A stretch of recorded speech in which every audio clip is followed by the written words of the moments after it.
सीता, मेरा मन आज बहुत भारी है। प्रजा की बातें, उनके विचार, सब कुछ मेरे ऊपर बोझ बनकर पड़ा है।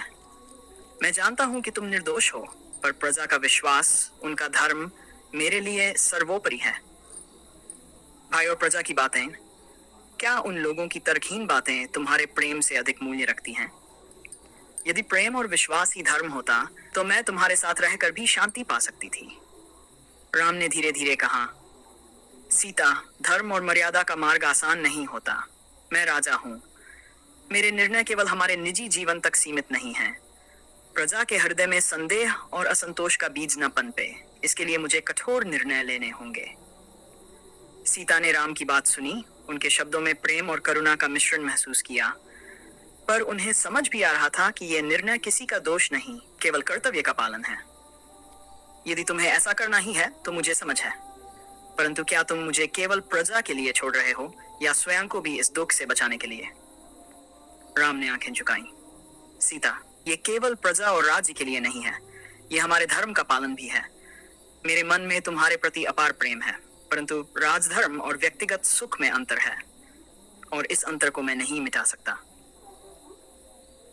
सीता के होठों पर हल्की मुस्कान आई, जो उनके दुख और साहस का संकेत थी। सीताराम, मैंने अपने जीवन में हमेशा तुम्हारे साथ सत्य और धर्म का मार्ग अपनाया।